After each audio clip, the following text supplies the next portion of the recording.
আমার প্রিয় ছাত্রছাত্রী যারা তোমরা দ্বাদশ শ্রেণীতে উঠেছো, সামনে তোমাদের এখন সেমিস্টার 3 ক্লাস চলবে। পরীক্ষা হতে হতে সেপ্টেম্বর মাস, এর আগে হবে না পরীক্ষা। তো তোমরা এখন থেকে পড়া শুরু করে দাও। আজকে আমি তোমাদের ক্লাস 12-এর যেটা দিয়ে প্রথম ক্লাস শুরু করছি সেটা হচ্ছে শ্রীজাতর ধর্ম। গত বছর একটা কনফিউশন হয়েছিল যে অন্ধকার লেখাগুচ্ছ আছে, ধর্ম নেই। কেন গত বছর থেকে তোমরা জানো নতুন সিলেবাস ছিল, তো ঘাবড়াবার কিছু নেই। এই যে ধর্ম কবিতাটা, এর মূল কাব্যগ্রন্থ হচ্ছে অন্ধকার লেখাগুচ্ছ, এবং এই অন্ধকার লেখাগুচ্ছর 14 সংখ্যক কবিতা হচ্ছে ধর্ম। এটি যিনি লিখেছেন তিনি হচ্ছেন শ্রীজাত বন্দ্যোপাধ্যায়। উনি আমাদের কলকাতাতেই জন্মগ্রহণ করেছেন, এবং উনি, তোমরা দেখবে বইয়ের নিচে যে টেক্সটের নিচে যেটা কবি পরিচিতি থাকে, উড়ন্ত সব জোকার বইটার জন্য, যেটা কবিতার বই, আনন্দ পুরস্কার পেয়েছেন। ঠিক আছে, সেটা ছিল 2004 সাল। আর ওনার বাকি বইগুলো হচ্ছে বর্ষমঙ্গল, কিছু কবিতা, কর্কটক্রান্তির দেশ, লিমেরিক ইত্যাদি। আর অন্ধকার লেখাগুচ্ছ, যেটা 2015 সালে প্রকাশিত হয়েছিল, সেইটারই একটি কবিতা ধর্ম। তো দেখো, এখানে কবি 4টে প্যারায় কবিতাটা লিখেছেন। প্রত্যেকটি প্যারায় 4টে করে লাইন আছে, কিন্তু লাস্ট প্যারাতে 2টো লাইন আছে। ওইটা অনেকটা নীতি বাক্যের মতো, যেন কবি আমাদেরকে সাবধানবাণী দিয়েছেন। এবার এই কবিতাটার নাম ধর্ম। এই ধর্ম কোনো হিন্দু, মুসলিম, শিখ, জৈন, খ্রিস্টান, পার্সিক এইসব ধর্ম নয়। এইখানে এই কবিতা বোঝাতে চেয়েছে ধর্ম যেটা মানবতার ধর্ম, মানুষের ধর্ম, মনুষ্যত্ব। তো আমরা সকলে মানুষ, কার কি ধর্ম সেটা এখানে গুরুত্বপূর্ণ নয়। গুরুত্বপূর্ণ এটাই যে আমরা সকলে এক ধর্ম, আমরা সবাই মানুষ, আমাদের সকলের গায়ে লাল রক্ত প্রবাহিত হচ্ছে।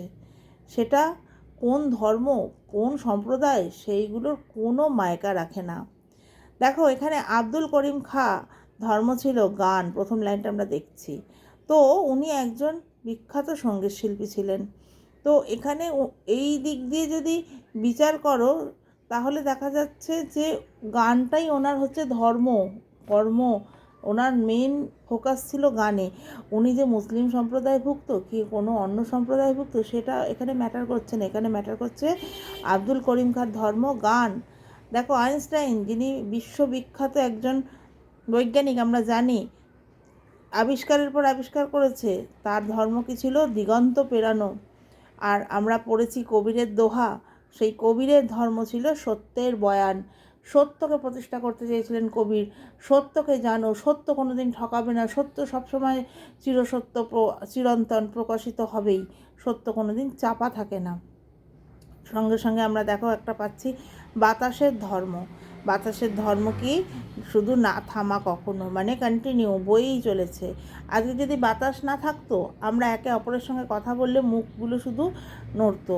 এই বাতাস আছে বলেই আমরা সাউন্ড শুনতে পাই, শব্দ শুনতে পাই। বাতাসকে আমরা ফিল করতে পারি, কিন্তু বাতাসকে আমরা দেখতে পাই না। পরের প্যারায় দেখো, ভ্যান গগ, যিনি একজন বিখ্যাত চিত্রশিল্পী, ভ্যান গগের ধর্ম ছিল উন্মাদনা। উন্মাদনা কিসের প্রতি ছিল? তার চিত্রের প্রতি, তার আঁকার প্রতি। তাহলে আঁকা ছিল তার ধর্ম। গার্সিয়া লোরকার ধর্ম ছিল কবিতার জিত। তিনি একজন বিখ্যাত কবি। সেইখানে আমাদের এই কবি শ্রীজাত বুঝিয়েছেন, বলতে চেয়েছেন যে গার্সিয়া লোরকার ধর্ম ছিল কবিতার জিত, মানে কবিতাই তার মন প্রাণ। লেনিনের ধর্ম ছিল নতুন পতাকা। আমরা লেনিনের নাম শুনেছি, কোনো এক রাজনৈতিক দলের প্রতিনিধি ছিলেন তিনি। তার চিন্তাধারা ছিল নতুন পতাকা, সব রকম বিদ্বেষ, হানাহানি, কাটাকাটি, দাঙ্গা হাঙ্গামার এইসবের বিরুদ্ধে ঊর্ধ্বে উঠে এক নতুন পতাকা, এক নতুন ধর্ম, এক নতুন জীবনের আহ্বান তিনি করেছিলেন। আবার দেখো, আর একটা প্রাকৃতিক শক্তি দেখছি আমরা, আগুন। আগুনের ধর্ম আজও ভস্মের চরিত। ভস্ম কথার অর্থ কী? ছাই। তাহলে আমরা কি পড়েছি? আমরা দেখো চরিত কথা পড়েছি, আমরা হনুমান চরিত পড়েছি, হর্ষ চরিত পড়েছি। সেখানে কি আছে? সেই সমস্ত যে হর্ষচরিত, যেমন রাজা হর্ষবর্ধনের প্রশংসাসূচক প্রশস্তিসূচক লেখা। তো এখানে আগুনের ধর্ম আজও ভস্যের চরিত, তাহলে ছাই কথা, ছাই কাহন সেটা নয়। এই আগুন সমস্ত কিছু কুসংস্কার, সমস্ত কিছু অন্ধকার, সমস্ত কিছু বিদ্বেষ, হানাহানি সব কিছুকে পুড়িয়ে ছাই করে দিয়ে নতুনের জয়ধ্বজা, নতুনের যে শিখা, আগুনের যে লেলিহান শিখা, সেইটাই নতুন মানুষ মানবতাকে প্রতিষ্ঠা করেছে। সমস্ত কিছু যা অন্ধকার, যা মানে কী বলবো, সমাজ বহির্ভূত, যেগুলো আমাদের মানবতার পক্ষে হানিকারক, সেই সবাইকে, সমস্ত কিছুকে সে পুড়িয়ে ছাই করে দিয়েছে তার ধর্মে। তার ধর্ম নতুনের লেলিহান শিখাকে প্রজ্বলিত করে রাখা। এত এত ধর্ম কিন্তু একই গ্রহে থাকে। দেখো আমরা সকলেই কিন্তু পৃথিবীর অধিবাসী, আমরা এক জায়গায় সবাই থাকি। ওকে সে তাকে আরও জায়গা করে দেয়, এটাই তো মানুষের নিয়ম। যে পারবে না তাকে এগিয়ে চলো, যে হাতটা বাড়িয়ে দাও। তাহলে একটা দেখবে কথা আছে যে তেঁতুল পাতা যদি হও সুজন, তেঁতুল পাতায় নজন। এবার বলবে যে তেঁতুল পাতাটা কী? সবার হাতে বাবু তোমাদের এখন স্মার্টফোন আছে, গুগলে সার্চ করবে তেঁতুল পাতা, দেখবে চিরি চিরি চিরি চিরি একদম ছোটো ছোটো পাতা দেওয়া তেঁতুল পাতা। যারা গ্রামের দিকে থাকো তাদের অনেকের বাড়িতে তেঁতুল গাছ আছেও, দেখে থাকবে। তো একটা ছোট্ট পাতা, এটা একটা প্রবাদ বাক্য, যদি হয় সুজন তেঁতুল পাতায় নজন।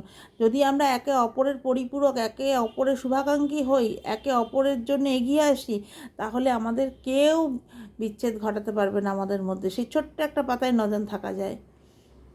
বোঝা গেছে? দেখো, তবে কেন অন্য পথ ভাবায় তোমাকে? তোমার ধর্মের পথে কেন অপব্যয়? এই যে যখন মানসিকতায় বিকৃতি দেখা যায়, তখন হানাহানি, মারামারি, কাটাকাটি এগুলো শুরু হয়। এগুলো এক ধরনের অপব্যয়। আমাদের যে অনেক কাঙ্ক্ষিত এই যে মনুষ্য জীবন, সেটা কতদিনের? আমরা কিছুদিনের জন্য এখানে অতিথি হয়ে এসেছি। তাই জন্য এই সুন্দর জীবনটা ওই সব রক্তাক্ত ঘটনা, এই সব দাঙ্গা হাঙ্গামা করে অতিবাহিত করা মানে অপব্যয় করা। তো এইগুলো কেন? এই সব চিন্তায় না দিয়ে শুভ চিন্তা যেন মঙ্গলদায়ক চিন্তা আমাদেরকে পথ দেখায়। এবং কবি লাস্টপাড়ায় বলেছেন, দেখো, যে তোমাকে শিখিয়েছে দখলের কথা, জেনে সে ধর্মই নয়, প্রাতিষ্ঠানিকতা। তাহলে এই ধর্ম, মানুষের ধর্মকে ভেদ করে যে হানাহানি, দখলদারির কথা এগুলো শিখিয়েছে, জানিয়েছে, কোনো এক অশুভ চিন্তাদায়ক শক্তি কাজ করছে, তো যেন সেটা আমাদের পক্ষে শুভকর নয়, সেটা আমাদের পক্ষে হানিকর, সেটা শুভ নয়। কেন কি? সেটা একটা দখলদারি করতে চেয়েছে, প্রতিষ্ঠানকে প্রতিষ্ঠা দিতে চেয়েছে। কাকে ধ্বংস করে? ধর্মকে, আমাদের মনুষ্যত্বকে ধ্বংস করে। সে তার কি বলবো, অন্ধকার, তার অশুভ শক্তিকে জাগরিত করতে চেয়েছে, কিন্তু সেটা কখনোই উচিত নয়। আমাদের ধর্ম মনুষ্যত্বের ধর্ম। তাহলে এই মানবতার ধর্মকে বজায় রেখে আমরা এগিয়ে যাব। আরও আগামী দিনে শুভ শুভ চিন্তা করব, যাতে সবাই সবার জন্য এগিয়ে আসি, সকলের মঙ্গল হয়। তো এই কবিতার বিষয়বস্তু এটাই। এবার আনন্দ পুরস্কার পেয়েছে কিসে? তারপর দেখা যাবে বাতাসের ধর্ম কি, এগিয়ে চলা, থেমে থাকা, প্রতিহত করা, এরকম সব অপশান থাকবে। তো আজকে আমি তোমাদেরকে এই টেক্সটটাকে বুঝিয়ে দিলাম। আশা করি তোমাদের কাছে ক্লিয়ার হয়েছে। যদি কারোর কোনো সমস্যা থাকে কমেন্ট বক্সে লিখে জানিও। আর নেক্সট ক্লাসে আমি তোমাদের এসএকিউর জন্য ক্লাসটা করাবো। এবার দেখো, এটা হচ্ছে 14 সংখ্যক কবিতা, এবং কোইন্সিডেন্টলি দেখো এটা 14 নম্বর পাতাতেই রয়েছে। ঠিক আছে? তো আমার বাড়িতে তো অনেক কবি লেখক রয়েছে খুদে, তারা এইসব ডিজাইন করে ফেলেছে, একটু বুঝে নিও। তো 14 সংখ্যক পাতায় 14 নম্বর কবিতা অন্ধকার লেখাগুচ্ছর। কিন্তু কবিতাটি প্রকাশিত হয়েছে কবে? না, 2015 সালে। এখন 2026, খুব একটা পুরাতন কবিতা নয়। আধুনিক মনস্কতা সম্পন্ন এবং বর্তমান সমাজের জন্য একান্ত উপযোগী কবিতা। খুব গুরুত্বপূর্ণ কবিতা এবারের জন্য। তোমরা ভালো করে এটা পড়ো, টেক্সট পড়ো, এমসিকিউ যেহেতু। নেক্সট ক্লাসে আমি তোমাদের জন্য এমসিকিউ রেডি করে দিচ্ছি, গুরুত্বপূর্ণ এমসিকিউ। খুব শিগগিরই আসছি, সাথে থেকো, পাশে থেকো। ভালো লাগলে ভিডিওতে একটা লাইক দিয়ে চ্যানেলটিকে সাবস্ক্রাইব করো, এবং যারা আমাদের এখানে ক্লাস করছো, কন্টিনিউ ক্লাস চলছে, তারা তো জানেই।